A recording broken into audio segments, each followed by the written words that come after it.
Hello friends, today we are discuss about our next topic, which is nature of business economics. And in our previous video we studied about what is the meaning of business economics. I hope you all understand what is the meaning of business economics. Now we continue with our next topic, which is very new and fresh, which is nature of business economics. So economics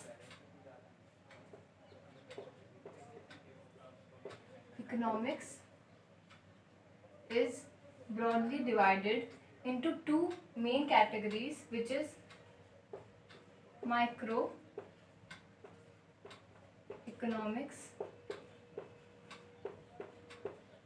and macroeconomics.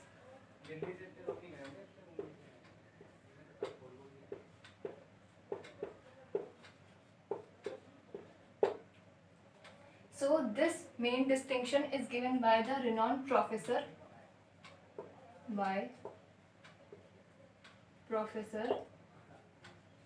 Ragnar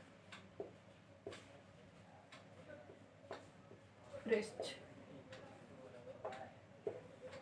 So before understanding what is the nature of business economics, we have to pertinent the distinction between the most important topic, which is micro and macroeconomics. We have to understand the distinction between micro and macroeconomics. So now start.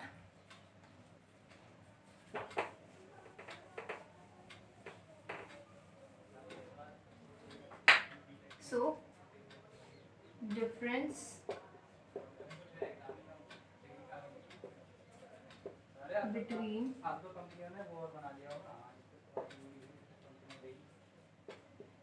micro and macroeconomics.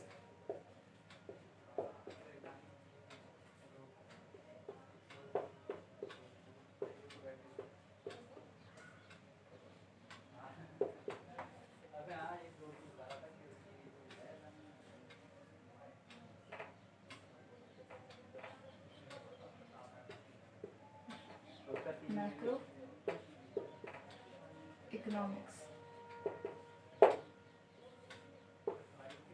Now let us understand what is the differentiation between micro and macroeconomics on some basis. Now our first basis is what is the meaning of micro and macroeconomics. Now our first basis is what is the meaning of micro and macroeconomics. Now the word there are so many question arises that from where the word micro comes from and from where the word macro comes from.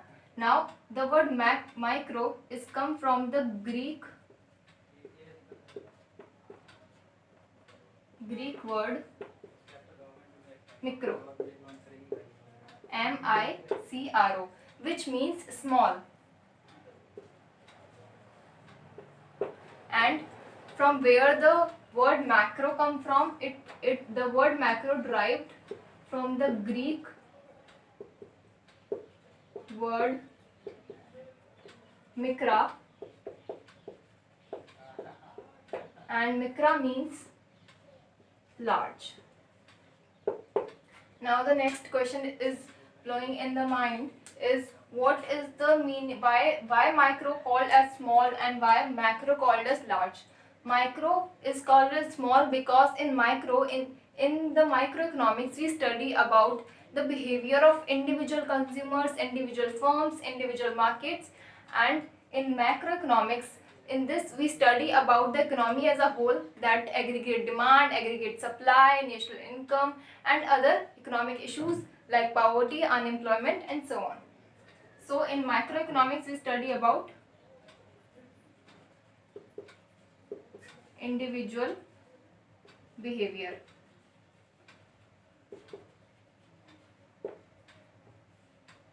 And in macroeconomics we study about economy,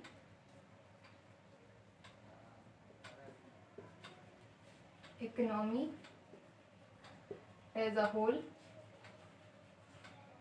like aggregate demand,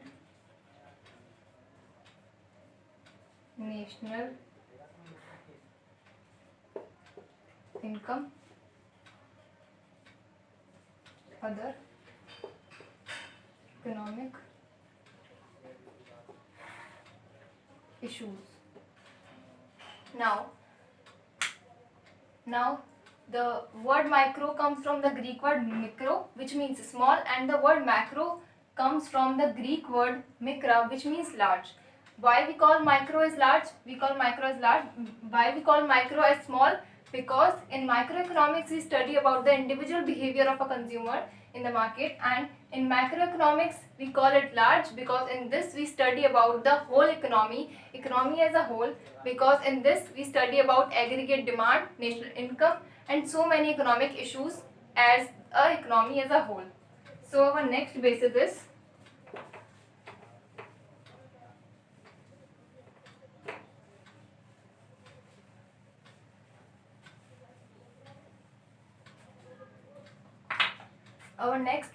is subject matter. As in microeconomics we study about the individual behavior, and as microeconomics is a part of economics and macroeconomics is about the whole of economics. In microeconomics we study about the individual behavior, we study about the specific factor. That's why we call microeconomics as we call it as price theory or theory of price. As in microeconomics we focus only on specific part, that's why we call it price theory, and in microeconomics we call it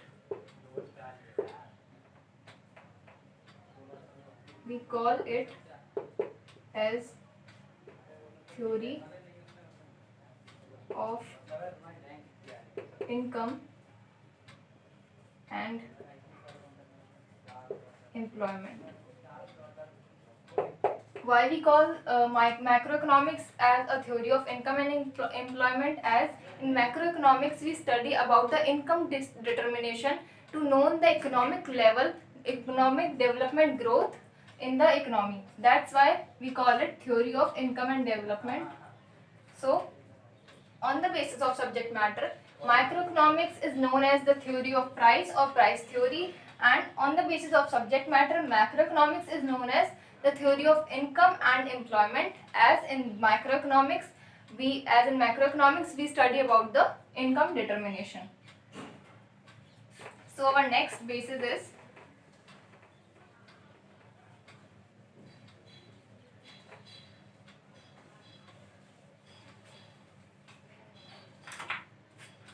assumption.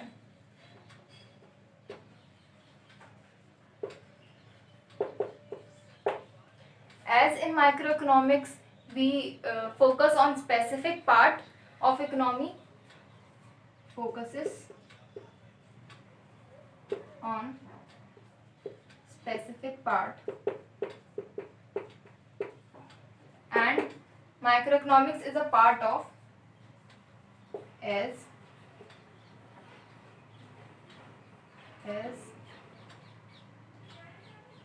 it is a part of study of economy.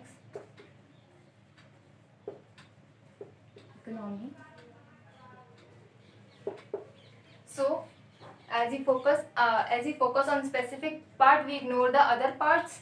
So in microeconomics we take the assumptions of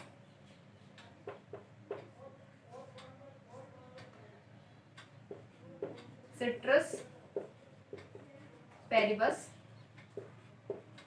Now the question arises, what is the meaning of ceteris paribus? Ceteris paribus is a Latin phrase which means that taking all other things constant at time. Okay, it is a Latin phrase.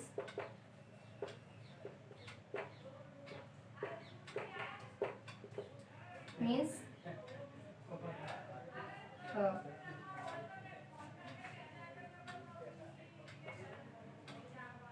taking all other things as constant. So, as in macroeconomics, we are studying about the economy as a whole. So, we cannot ignore any part of macroeconomics because we study as economy as a whole. So, here, no such assumptions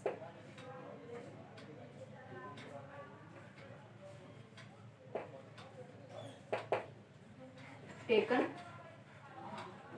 as we can't ignore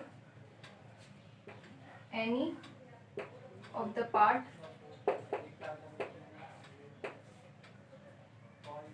of economy. So, on the basis of assumptions in microeconomics, we take the assumption of ceteris paribus, which means taking all the other things as constant as we focus on the specific part or a part, and to focus on the one part we have to ignore the other parts. So that's why we take the assumptions of ceteris paribus. And in macroeconomics there are no such assumptions, because in this we study about the economy as a whole and we cannot ignore any part in macroeconomics. Next, our next basis is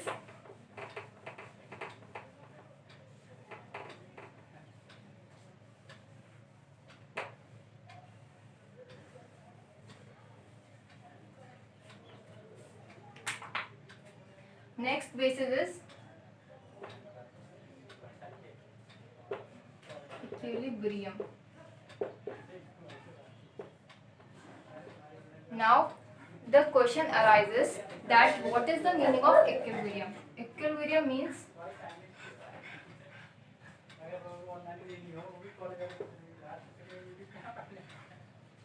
all the market forces are stable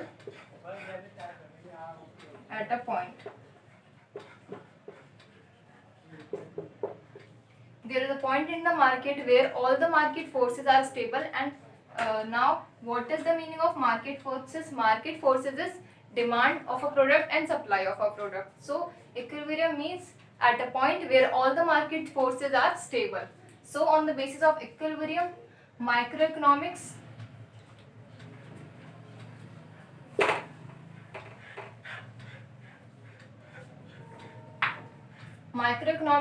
follows in microeconomics we use the partial equilibrium as in this we study about the individual behavior. In microeconomics we use the partial equilibrium because in this we study about the individual behavior. For instance, that the equilibrium of the individual decision making unit in isolation, that the decision of an individual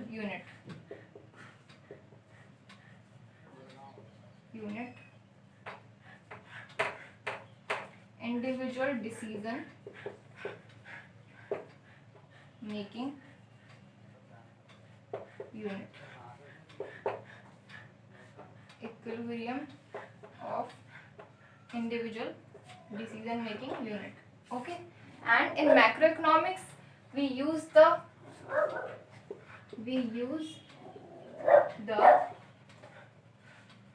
general equilibrium. In macroeconomics we use the general equilibrium, as in this we study about the economy as a whole. So, for example, equilibrium of all the market decision making unit in totality. So on the basis of, this is our last basis, which is equilibrium. On the basis of equilibrium in microeconomics, we use the partial equilibrium. As in this, we study about the individual behavior of a consumer, and in macroeconomics we use the general equilibrium, because in this we study about the economy as a whole. For example, equilibrium of all the market decision making units in totality. Now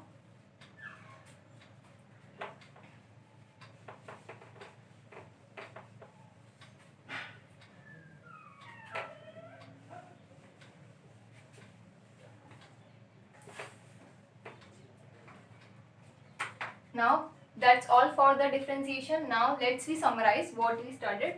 First, meaning.